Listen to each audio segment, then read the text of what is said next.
Oke, sahabat Versa, kembali lagi kita sore hari ini ya. Kita bertemu dan akan berdiskusi dengan seorang wanita cantik. Oci kita biasa memanggilnya tuh. Ya, Oci ini seorang aktivis perempuan ya. Akhir-akhir ini juga beliau masif dalam melakukan gerakan penyambung lidah rakyat, sering menyampaikan aspirasi kepada pemerintah, mengadvokasi masyarakat kecil juga ya. Tapi aktivitas aman kan sampai saat ini? Aman, diamankan. Adakah bentuk-bentuk pressure, bentuk-bentuk apa ya, intimidasi segala macam dari pihak-pihak tertentu? Sependek perjalanan aja sih kayaknya hampir tidak ada ya. Bukan hampir tidak ada gitu, bukan berarti tidak ada, tapi ya minim lah gitu. Kalau pengganggu-pengganggu kecil ya pasti ada aja ya, kan? Pasti ada aja gitu. Cuman ya karena melakukannya dengan senang hati, jadi ya dibawa santai aja. Maksudnya kenapa sih kok mau ngambil atau terjun ke arah sana gitu? Kenapa gitu? Kenapa? Karena apa sih jawabannya? Karena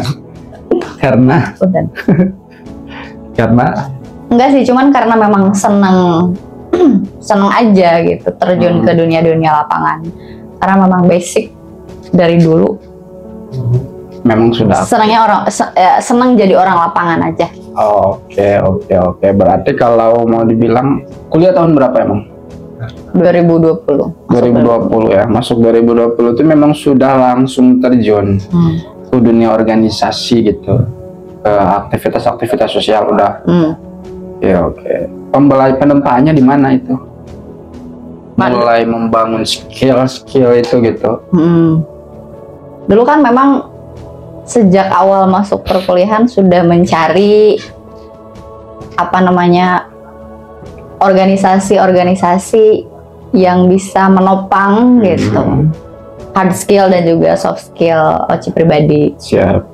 Dan akhirnya Oci menemukan salah satu organisasi yang luar biasa. Kirain salah seorang gitu. Enggak. Bukan. Salah satu organisasi. Organisasi. Ya, siap. Lanjut. Dan organisasi ini bernama Pergerakan Mahasiswa Islam Indonesia. Siap, Pergerakan Mahasiswa Islam Indonesia. Akhirnya terjunlah di sana, menempa diri di sana, dan pada akhirnya sekarang itu ya seperti ini gitu. Aktivitasnya, segala macam. Dan ternyata ketika saya profiling gitu ya, tentang perjalanan lah seorang Teh Oci ini, bukan Teh Poci ya, Teh Oci ini beliau sebagai salah satu ketua di lembaga Kopri ya, PMI. Betul nggak? Betul. Itu aktivitasnya apa aja sih? Lagi-lagi masih bicara tentang gerakan organisasi dan advokasi juga kan? Ya. Itu apa saja sih yang sejauh ini sudah dilakukan gitu? Karena memang nggak ada ekspektasi untuk menjadi seorang ketua sebetulnya ya. Tapi memang melalui terpaan di organisasi itu sendiri, di PMI, dari mulai di komisariat itu, intinya semenjak masuk perkuliahan memang sudah mulai berproses gitu. Kenapa saya ingin berproses ya karena menyadari betul bahwa Oci ini bukan siapa-siapa dan tidak bisa apa-apa gitu. Dan menjadikan PMI ini sebagai wadah untuk proses pembelajaran gitu. Karena kan di dalamnya tubuh PMI kan selain daripada kita belajar menjadi seorang mahasiswa gitu, dalamnya juga tentang agama gitu. Iya. Indonesianya ada, mahasiswanya ada, Indonesianya Islamnya ada. Islamnya ada gitu. Jadi kayaknya sudah sempurna ya, sehingga perspektif Oci ya gitu. Sejauh ini berproses ya. Itu mulai dari dulu 2022-2023 juga diamanahi untuk menjadi ketua Kopri komisariat di level kampus. Iya. Ya, level kampus. Level universitas. Gitu. Nah dari situ belajar banyak tentang kekoprian, tentang keperempuanan, sampai akhirnya hari ini mengemban amanah di kepengurusan Kopri cabang Kota Sukabumi. Keren ya teman-teman ya. Patut dicontoh sosok seorang pemimpin perempuan yang sampai sekarang ini masih masif loh dalam melakukan gerakan, dan tentunya harus ditopang dengan fondasi-fondasi pengetahuan dong ya, nggak sembarang itu kan. Ini sih yang menjadi PR bagi kalangan perempuan sekarang. Bukan berarti saya sebagai laki-laki mau mendiskreditkan perempuan, tapi kan memang perlu ada peran perempuan di sana. Peran dalam sektor apapun. Oke. Dunia itu yang tadi disebutkan oleh Oci, tentunya dunia yang memang bersentuhan dengan banyak orang. Dunia yang bersentuhan dengan manajerial waktu yang cukup. Dunia yang bersentuhan dengan mengorbankan beberapa kesibukan privat demi mengedepankan kesibukan umum. Oke, pertama yang ingin ditanyakan, apa sih respon keluarga gitu terhadap aktivitas itu? Oke, pertama secara pribadi memang dari dulu keluarga selalu mensupport apapun aktivitas anak-anaknya gitu, khususnya orang tua ya gitu. Yes. Selalu mensupport, bahkan selalu menjadi jembatan gitu untuk anak-anaknya biar selalu aktif, produktif gitu dalam menjalankan proses pendewasaan mungkin gitu ya. Yes. Dan ya di masa perkuliahan ini alhamdulillah juga keluarga, orang tua gitu, kakak dan juga adik sangat mensupport selagi apa yang Oci ikuti, apa yang Oci lakukan itu bisa minimal berdampak positif untuk diri sendiri gitu ya, untuk orang banyak. Nah itu kan dari keluarga. Kalau dari lingkungan, kan Oci kan punya tempat tinggal di daerah asal, terus ke Sukabumi, berproses di sini. Nah lingkungan itu kan ada teman tuh, ada tetangga, ada sahabat segala macam. Gimana tuh respon mereka? Ada wow Oci, wow keren, atau ada wah jangan gitulah segala macam. Ada nggak kayak gitu? Kalau lingkungan pasti kompleks ya. Ada yang suka, ada yang tidak suka. Yes. Nah memang mayoritasnya bukan tidak suka sih, mungkin karena bandingannya orang-orang yang ada di lingkungan tertentu gitu.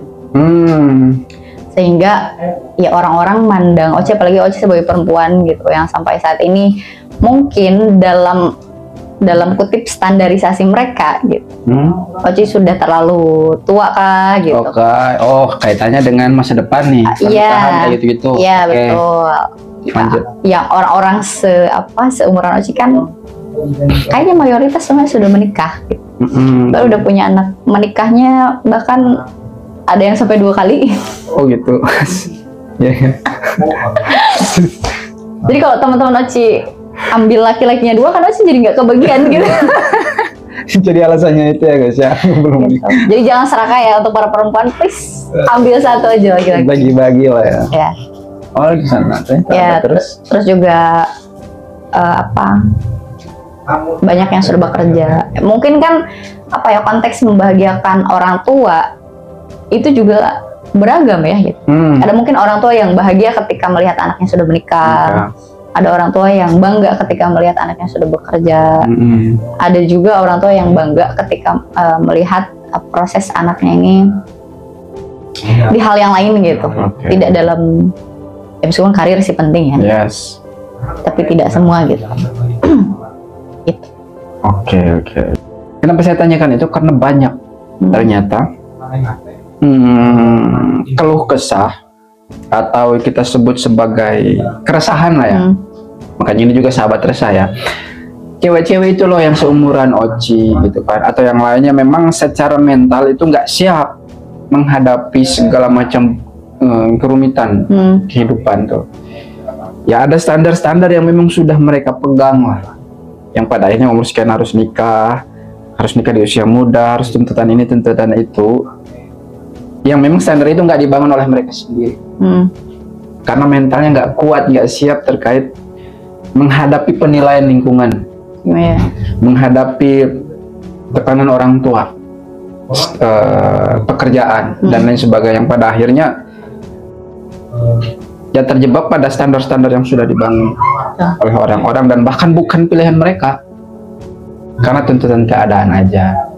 Nah, kenapa sepenting itu sih perempuan harus disebutnya bukan bebas ya? Bebas ini bukan dalam tanda kutip nggak diatur sama sekali. Maksud kebebasan yang dimaksud itu memiliki pilihan. Kenapa sih penting perempuan secara mandiri, akal sehat, berpikir jernih, mempertimbangkan dan memilih jalan hidupnya sendiri itu kenapa sepenting itu sih? Kira-kira. Pertama, kita kan bicara tentang perempuan ya teman. Ini perspektif Oci sebagai seorang perempuan gitu. Kenapa kemudian perempuan ini sangat-sangat penting untuk tadi apa yang Ketum bilang. Dari sisi apa ya? Ya kayaknya ini udah nggak terlalu asing, kan ada istilah perempuan ini sebagai madrasatul ula gitu ya. Sebagai madrasah pertama untuk anaknya di kemudian hari gitu. Nah, bagi Oci kenapa penting? Ya karena kita yang akan menentukan generasi kita akan berkualitas atau tidaknya gitu. Ya memang dalam dalam stigma masyarakat setinggi apapun pendidikan perempuan tetap nantinya akan kembali ke dapur-dapur juga. Dan Oci secara pribadi tidak membantah bahasa tersebut karena memang ya betul kita akan kembali ke dapur. Tapi kan konteks dapur ini bisa beragam ya, bisa beragam interpretasi gitu. Tidak hanya dapur yang berartian kompor. Iya, kompor gitu. Tapi kan dapur ini hal-hal vital gitu di dalam rumah tuh gitu. Nah, sehingga bagaimana kita akan menyajikan dapur tersebut lebih layak atau tidak gitu untuk keluarga kita nanti gitu kan.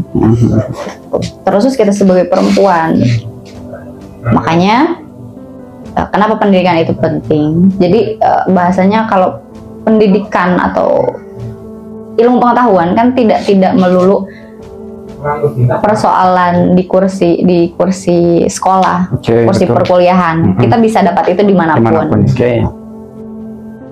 Itu sih. Jadi alasan entah itu di dalam perkuliahan misalkan mendapat ilmu pengetahuan ataupun di luar perkuliahan ya tetap kita harus menggali ilmu itu gitu. Sepenting itu ilmu pengetahuan untuk perempuan. Menyangkut ilmu pengetahuan ya atau proses penggalian ilmu pengetahuan dan segala macam jalan yang dipilih, entah itu di lembaga pendidikan formal atau apapun itu, yang menjadi penguat bagi Oci sendiri ya tentunya untuk memilih jalan itu, yang pada akhirnya itu akan konsekuensinya terhadap penilaian dari masyarakat ke Oci atau keluarga apapun itulah. Untuk membangun mentalitas dan jiwa independen dalam memilih jalan pendidikan itu, sejauh ini yang Oci lakukan itu seperti apa untuk mengkantar? Ya saya contoh misalkan, ya saya mau Oci kalau ada pun berita penilaian orang mau bodo amat. Nah itu kan jadi salah satu disebutnya tuh kantor bagi diri sendiri kan, untuk menguatkan diri sendiri. Sejauh ini yang Oci lakukan seperti apa? Ya memang tidak sedikit juga ya yang beranggapan kurang baik terhadap proses Oci hari ini gitu. Tapi yang selalu Oci tekankan, pertama kita harus bisa menjalin hubungan baik dengan orang tua tentunya. Gitu. Karena ya apapun yang kita lakukan, kalau Oci secara pribadi ya orang tua wajib tahu gitu dan harus tahu. Nah ini kan merupakan suatu bentuk upaya yang Oci lakukan supaya ketika orang lain beranggapan yang negatif gitu terhadap Oci, meskipun mereka tidak tahu apa yang Oci lakukan gitu ya, tapi di sisi lain Oci memiliki penguat gitu, dan Oci membangun kepercayaan orang tua dari situ. Itu yang pertama. Terus yang kedua, karena kita tidak bisa mengontrol apa yang orang lain pikirkan terhadap kita gitu kan, berarti kan ya kita yang harus bisa mengontrol apa yang akan kita konsumsi gitu. Dalam artian ya kita semaksimal mungkin harus bisa memfilterisasi pandangan orang terhadap kita gitu. Karena kan tidak semua pandangan, tidak semua anggapan orang itu harus kita tolak gitu ya. Itu juga bisa menjadi salah satu bekal untuk evaluasi diri. Untuk bisa mengevaluasi dan juga supaya kita bisa berefleksi diri gitu dari diri kita yang hari kemarin untuk bisa lebih baik di hari kemudian. Tapi ada hal-hal yang memang udah menjadi prinsip, yang juga nggak bisa segampang itu digoyah gitu kan. Artinya pandangan orang bisa kita jadikan sebagai bahan untuk refleksi diri, juga ada juga yang dapat kita tolak ketika itu tidak sesuai, kan begitu kan. Ini persoalan filtrasi aja kan tadi, persoalan menyaring aja mana yang memang pas buat kita kan gitu kan. Oke. Nah, kalau menyangkut perempuan kan tadi ini persoalan pendidikan nih. Aspek mana lagi sih yang memang sejauh ini meresahkan bagi Oci gitu? Kan ada aspek budaya kan, aspek ekonomi, dalam ruang-ruang profesional kan segala macam tuh kan pasti ada aja sih menurut saya itu kan masalah-masalah. Dan saya rasa Oci nggak tabu lah persoalan itu ya, dimana ada dominasi tertentu yang orang biasa sebutnya dominasi patriarki gitu kan, yang selalu menggunting perempuan, yang selalu membatasi perempuan segala macam. Akhirnya kan sistem ini yang memunculkan stereotip atau tipe standar-standar bagi perempuan yang pada akhirnya melemahkan perempuan itu sendiri. Selain pendidikan apalagi sih kira-kira? Jadi selain daripada pendidikan, yang menjadi catatan hari ini adalah terkait dengan budaya. Karena ya kita bisa melihat ini sudah ada pergeseran budaya gitu, pergeseran dari nilai itu sendiri, nilai budaya itu sendiri, karena nilai-nilai budaya yang masyarakat kita anut seperti ini sudah tergerus oleh nilai-nilai baru yang lahir, yang diadopsi dari instrumen media sosial kita sebutnya kan. Gitu. Nah, ini yang menjadi standarisasi baru yang mengatur gitu, baik tingkah laku manusia sampai dengan dogma pemikiran gitu. Itu sih yang harus diperhatikan. Mungkin di era post-truth ya, orang biasa bilang era post-truth. Banyak sih memang benar teman-teman ya guys, sahabat-sahabat semua ya, bahwa orang-orang itu standar kehidupannya itu sudah mulai bergeser dan mengambilnya itu dari gimana sih yang disajikan oleh media sosial. Salah satu sekarang itu tren-tren viral sekarang tuh, ya kan? FYP setiap apa yang muncul tuh itu menjadi referensi bagi standar kehidupan manusia modern. Oh, itu menjadi salah satu itu ya, ternyata ya, menjadi salah satu faktor kenapa nilai kebudayaan itu tergeser ya ternyata ya. Oke. Sejauh ini yang mau dilakukan oleh Oci apa kira-kira untuk mengatasi itu? Terutama kan berhubungan banyak nih Oci kan dengan basis perempuannya, kadernya pasti banyak. Keresahan itu apakah perlu dikonsolidasikan untuk membangun satu instrumen baru agar mau menyeimbangkankah, apakah kebudayaan itu harus tetap dipelihara yang baik dan lain sebagainya, atau bagaimana kira-kira? Kalau bicara tentang keresahan ya, kenapa tadi Oci singgung terkait dengan penggerusan nilai budaya terkikis oleh media sosial. Ada istilah yang mungkin ketemu juga nggak asing, FOMO ya. FOMO itu kan bahasa sederhananya takut ketinggalan. Takut ketinggalan. Yang mayoritas pengguna media sosial gitu, yang aktif di bermedia sosial kan, ketika tadi yang ketemu bilang ada FYP itu, berarti kita juga harus melakukan hal tersebut. Kalau nggak melakukan, berarti kita ketinggalan. Gitu. Nah, takut ada istilah ketinggalan itu loh, Tum. Gitu. Sehingga itu bisa memicu orang tersebut atau bukan perempuan itu sendiri tidak menjadi dirinya sendiri.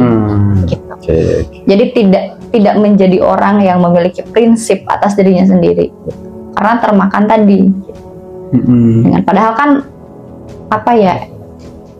FYP itu entah itu dari segi makanan gitu ya, fashion, style gitu, atau apapun. Kecuali kalau yang positif ya Oci juga mendukung gitu. Tapi untuk hal-hal yang tidak bersubstansi gitu, justru yang malah merugikan diri sendiri kan, ini juga harus menjadi perhatian kita gitu. Berarti titik tekannya itu pada hal yang sifatnya positif ya. Mungkin ini juga menjadi salah satu bahan juga mungkin ya untuk Oci untuk melahirkan tren-tren positif gitu ya, mungkin untuk mengcounter yang sifatnya negatif tadi ya. Jadi pada akhirnya instrumen baru atau media sosial itu dijadikan sebagai media untuk kita menyajikan hal-hal positif untuk mengcounter yang sifat-sifatnya negatif. Karena berbahaya tadi apa, FOMO ya, itu takut ketinggalan tentang tren-tren yang ada di media sosial. Ternyata itu memang sampai sekarang dan sampai saat ini semakin banyak lah, ya kan, orang sudah mulai meninggalkan nilai-nilai budayanya dan lebih mengikut pada tren-tren baru. Kan nggak ada salahnya ketika iklan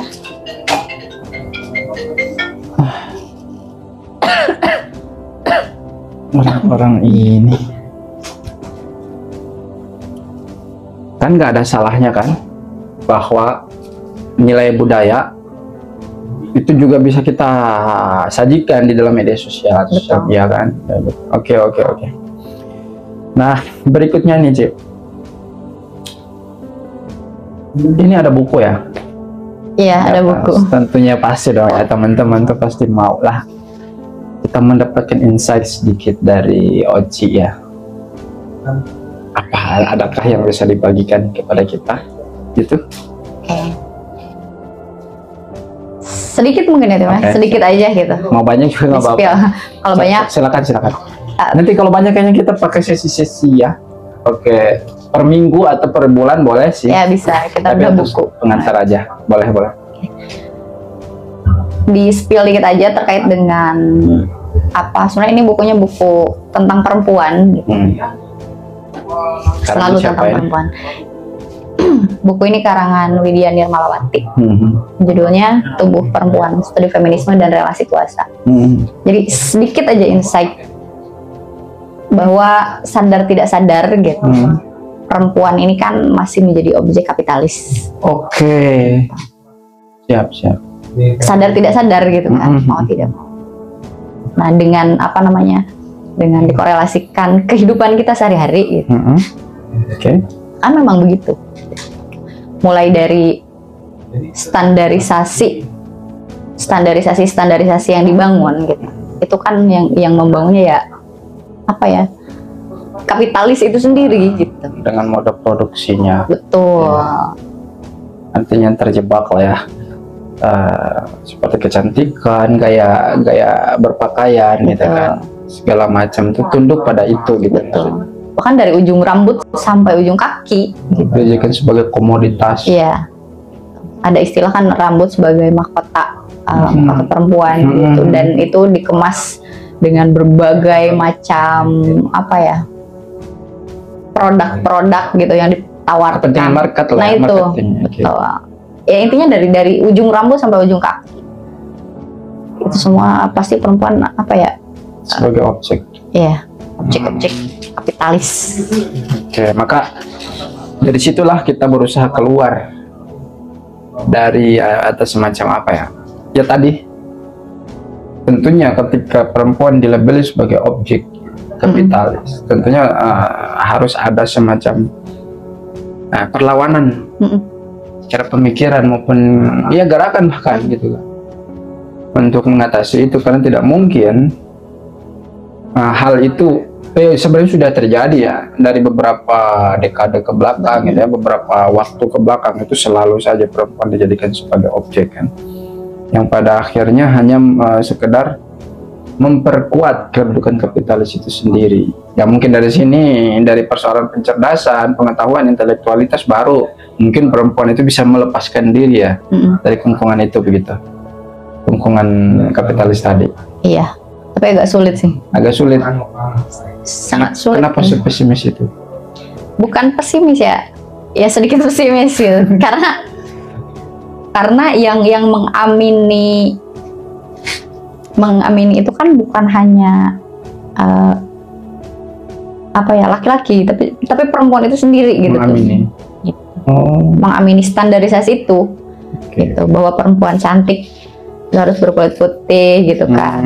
Terus dari warna kulit pun kan itu sudah distandarisasi, dan perempuan itu mengamini sendiri. Dari segi pakaian, perempuan cantik itu kalau pakaiannya ABC gitu, mengikuti standarisasi produk-produk yang dilahirkan oleh kapitalis itu sendiri. Oke. Gitu, makanya agak pesimisnya ya di situ. Tapi bukan nggak mungkin kan? Ya minimal pencerdasan gitu. Iya. Ya kesadaran ya. Kalau biasa bilang kesadaran, minimal kan kesadaran itu harus muncul kan? Pada pihak perempuan itu sendiri kan tentunya. Oh, bahwa perempuan ya, semua perempuan itu cantik dengan naturalitasnya, dengan kapasitasnya masing-masing. Dengan kapasitas, oh ya, kapasitas. Dan pertanyaannya, bagaimana membangun kapasitas perempuan? Tentunya kan dia nggak langsung lahir begitu saja. Perempuan ini kan bukan perempuan, semua manusia itu kan dari beberapa fase. Dari fase lingkungannya sampai fase publik, dari domestik sampai ke publik. Itu tuh apa sih, pendidikan, apalagi kira-kira pergaulan deh sejauh ini yang Oci sendiri, kalau maknai pergaulan seperti apa tuh, seharusnya bagaimana sebagai perempuan? Iya betul tuh, pergaulan ini kan bisa juga berdampak gitu ya terhadap pola pikir kita, terhadap sudut pandang kita gitu. Nah, ya di sini Oci hanya menceritakan pengalaman Oci aja tuh. Karena Oci ber-PMII, di PMI itu ada Kopri, dan di Kopri kita belajar tentang kesetaraan gender, keadilan gender. Gitu. Di dalamnya juga kita bahas mengenai feminisme gitu, aliran-aliran feminisme, dan bagaimana kemudian kita sebagai perempuan harus bersikap, berucap gitu, bertingkah laku gitu kan. Ya pasti ada semacam ideologi gitu. Sebagai dasar, sebagai landasan, sebagai pegangan kita dalam bergerak gitu makanya. Itu yang paling penting gitu. Ya mungkin di luar sana selain daripada berorganisasi gitu, ada yang menyuguhkan hal-hal tersebut yang bertujuan untuk penyadaran itu gitu.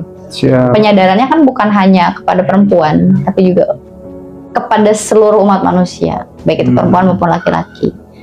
Kenapa? Karena itu kan salah satu upaya untuk mengikis pandangan ataupun budaya-budaya patriarkal itu sendiri.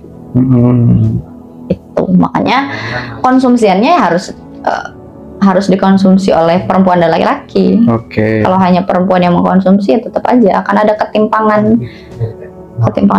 itu. Ya, siap.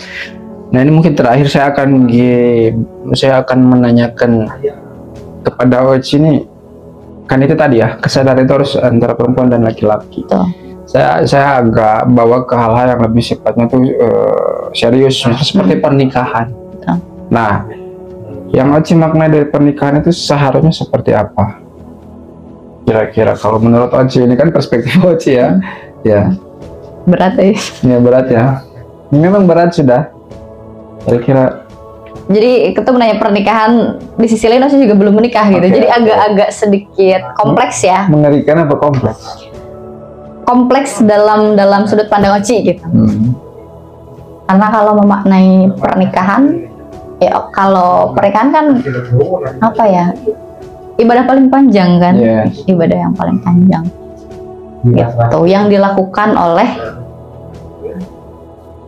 dua orang apa istilahnya, dua insan yang dilakukan oleh dua insan gitu, perempuan dan laki-laki gitu. Karena kan kalau ibadah yang lain kita melakukannya seorang diri, tapi kalau pernikahan kan ini menyatukan dua insan yang beda dari segi pola pikir gitu kan, beda dari kebiasaannya ya, sehingga bukan rumit sih mungkin ya, cuman emang agak sepertinya gitu, sepertinya agak berat gitu tuh. Sepertinya agak berat gitu. Namanya sepertinya agak berat. Memang berat sih kayaknya. Iya. Tapi akan menjadi tidak berat ketika dilakukan oleh dua insan ini yang benar-benar siap gitu, siap dalam artian siap secara ekonomi, siap secara mentalitas, ini yang paling penting gitu, dan siap secara pengetahuan gitu. Itu oke, teman-teman ya, luar biasa sekali. Dari mulai aktivitas gerakannya sampai ternyata yang paling rumit dijawab itu tentang pernikahan ya guys ya, ternyata yang sulit ya. Iya. Ya. Kayaknya kita akan menyambungkan di sesi-sesi berikutnya. Dan saya harap teman-teman sahabat resah semua ya bisa ikutlah menyimak. Kalau nggak 1 minggu sekali, nanti 1 bulan sekali ya, kita akan berdiskusi panjang. Oke, thank you semuanya. Untuk yang mau menikah, carilah pasangan yang nggak ada closing statement. Intinya cari orang yang nyambung, yang bisa terhubung dengan jiwa kita. Terima kasih sudah menonton. Jangan lupa like, comment, share, dan subscribe. Serta nyalakan notifikasinya agar tidak ketinggalan video selanjutnya.